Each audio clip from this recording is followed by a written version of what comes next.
One girl vanished in broad daylight. 5 eyewitnesses swore she walked into the woods, but none saw her come back out. Nobody, no suspects, and the entire town, silent, too silent.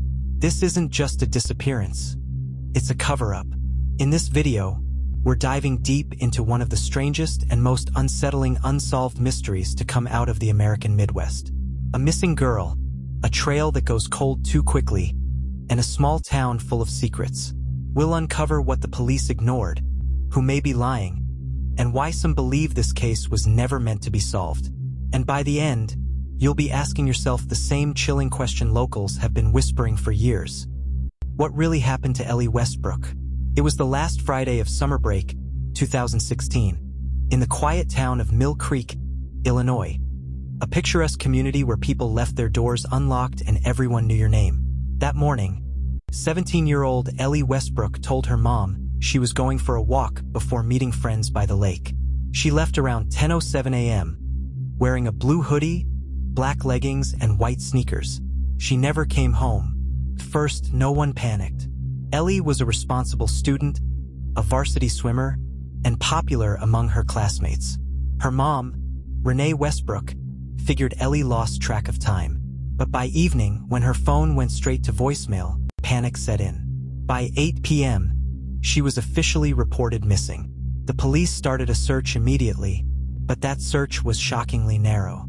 They focused on the woods behind Miller's Pond, where 5 local teenagers said they saw Ellie walk in, alone. But they couldn't agree on what she was wearing or exactly what time they saw her. Still, authorities took their word for it. No dogs, no helicopters, no neighboring alerts. Within 48 hours, the case went quiet. And the silence didn't just come from the authorities. It came from the town itself.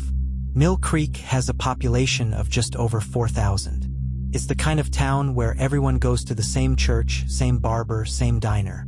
Outsiders often say the town feels frozen in time, safe, yes, but also closed off, private. From the moment Ellie vanished, strange things began happening. Of the 5 teenagers who allegedly saw Ellie that morning, 3 moved out of town within 6 months. 1 dropped out of school entirely. None of them gave public interviews. When a local reporter tried to contact their families, all 5 refused to speak. One father even threatened legal action. Why would witnesses to a missing person case be so tight-lipped? Especially in such a small, close-knit town? There was a traffic cam at the junction near Miller's Pond, exactly where Ellie would have walked past. For unknown reasons, that footage was never pulled or preserved. When a private investigator hired by Ellie's family requested the footage 2 weeks later, the city claimed the data had been automatically erased. 6 months before she vanished, Ellie met with her school counselor. Though confidentiality laws prevented disclosure, that counselor, Mrs. Corbin, later confessed, after resigning, that she had concerns Ellie felt unsafe around a local adult male. When asked who that man was, she refused to say. Corbin moved to Indiana shortly after. One of the most eerie moments came 2 weeks after Ellie disappeared. The mayor of Mill Creek, Russell Denton, held a community meeting. It was closed door, no press allowed. What was said in that meeting is unknown. But afterward, even fewer people were willing to speak to the press. One resident, anonymously, told a true crime blog, "We were told to let the authorities handle it, to not spread gossip." Exactly 30 days after Ellie vanished, a pickup truck was found burned to the frame near the edge of town. It belonged to Clint Raymer, a 26-year-old former swim coach at Ellie's school. Clint had resigned quietly the year before, after rumors of inappropriate behavior. The fire was ruled accidental. Clint was never interviewed publicly and now lives out of state. Rumors, and a town's dark reputation, rumors spread fast in a place like Mill Creek. But what's more telling is how quickly they die when fear creeps in. Some believed Ellie had discovered something she wasn't supposed to.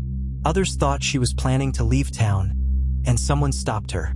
A few whispered darker theories, suggesting Ellie had been the victim of a long-running cover-up involving someone powerful. The most prominent theory centers on Clint Raymer, the former swim coach. Several former students described him as overly familiar with girls. often giving them rides home and texting late at night. Though no official complaints were filed, one student, who asked to remain anonymous, said she told Ellie to stay away from Clint months before the disappearance. Raymer's sudden departure, and the mysterious fire that destroyed his truck, added fuel to the theory. His connection to Ellie is still unknown, but he left town almost immediately after she vanished. Another lead points to Trevor Downs, the son of the local sheriff. He was one of the 5 teens who saw Ellie walk into the woods. His father, Sheriff Mike Downs, was the lead investigator on the case. Locals noted that Trevor had a known history of drug use and was rumored to have had an on-and-off situation with Ellie. Despite this, he was never officially questioned. Sheriff Downs stepped down the following year, citing health reasons, and moved with his family to Oregon. The town has never spoken his name publicly since. An anonymous post on a true crime forum claimed Ellie had recently confided in a friend that she was pregnant and scared. The post suggested the father might have been an older man. While unverified, this theory aligns with the school counselor's cryptic warning that Ellie felt unsafe, that the town itself made a silent agreement to bury the truth, that people close to the incident decided silence was safer, for their families, for their livelihoods, than speaking out. A local journalist called it Midwestern Omerta. This theory is based less on hard evidence and more on behavior. The vanished witnesses, the deleted footage, the hush-hush town hall meeting, and the eerie calm that followed. But the most devastating moment came 1 year later, almost to the day. On the anniversary of Ellie's disappearance, her mother, Ellie Westbrook, walked into the Mill Creek town square at noon. She rang a bell she'd brought from home, once for every week Ellie had been missing, 52 times. Each ring echoed through the silent square. No one stopped her, no one joined her, and no one asked her to leave. That day, she taped photos of Ellie to every telephone pole and wrote in red marker, "Someone knows." 2 days later, every poster had been removed. In 2022, 6 years after the disappearance, a woman came forward from out of state. She claimed she was hiking near Mill Creek the day Ellie vanished, and she saw a girl matching her description being forced into a black SUV near the old quarry road. Her statement was never followed up on by local authorities, but she swore she saw it. And here's the twist no one saw coming. 2 years later, another girl disappeared. Same town, same area, same silence. On the morning of June 12th, 14-year-old Savannah Bell, a soft-spoken honor roll student with dreams of becoming a vet, didn't show up to her volunteer shift at the local animal shelter. Her mother, Dana Bell, thought maybe she'd forgotten to charge her phone again. But by evening, when her friends said they hadn't seen or heard from her since the day before, something felt off. Savannah was last seen walking her bike on Hollow Pine Road, just 4 blocks from where Ellie Westbrook disappeared. What followed was disturbingly similar to Ellie's case, too similar to be coincidence. No Amber Alert was issued. Police claimed it didn't meet criteria. The town organized no search parties this time. Not one. The local paper printed a single article. A week later, citing no foul play suspected, Savannah's disappearance made barely a ripple. When Ellie vanished, people were shocked. When did Savannah die? Felt like they'd already been trained to forget. But there was one key difference this time: technology. Savannah, like most teens in 2018, was never far from her phone. That gave her parents a tiny sliver of a trail. Her last known communication was a Snapchat video sent at 8:42 p.m. the night before she disappeared. It showed Savannah sitting on her porch, whispering, "He's been watching me again. Same truck. 3 nights in a row." The truck she mentioned was never identified, but her phone's location history placed her, minutes later, at the edge of the abandoned textile factory outside town limits. By morning, her phone was dead. By noon, it was gone. When her parents begged police to search the factory, they declined. It was private property. So Savannah's father went himself. What he found changed everything. Inside the factory's rusted-out office, Savannah's dad found a fresh candy wrapper, a brand she always carried, and a crumpled sketchpad page with Savannah's doodles. She was known for drawing vines and foxes, and this paper had both. But scribbled in the corner of the page was a word no one could explain. Conway. That name set off a quiet storm. Because if you lived in Mill Creek long enough, you'd know what Conway was. The Conway estate sits on the northern edge of town. Nearly 20 acres of farmland and forest, passed down for generations. The family is old money, with roots deep in Mill Creek's founding. The patriarch, Silas Conway, was rarely seen in public but known for his connections. His son, Jude Conway, a reclusive man in his late 30s, had a strange reputation around town. He'd been homeschooled, never worked a public job, and was known to drive around late at night in a black pickup. Jude drove a 1987 Chevy Silverado, a near match to the vehicle spotted by the woman who came forward in Ellie's case 2 years prior. In 2019, a quiet breakthrough came from the unlikeliest source, a retired nurse named Cora Eldon, who had moved away from Mill Creek the year before. In an anonymous letter sent to a true crime podcaster, she wrote, "I kept silent out of fear, but I can't anymore. I believe I saw that Conway boy dragging something wrapped in a blanket out of his truck toward the pond behind their land. I told the sheriff. He told me to mind my business." Cora had been a respected nurse at the local clinic for 22 years. Her testimony could have opened the case back up.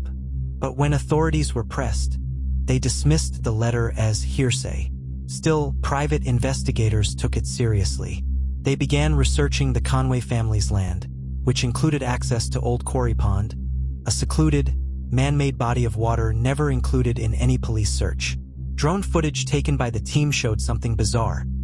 A shallow depression on the eastern edge of the water. Something had been dug up or buried. Local police refused to authorize any further search. By now, 2 girls had vanished. Ellie and Savannah, 2 years apart. Same town, similar backgrounds, same missing phones, same lack of urgency, same truck. But here's where it gets worse.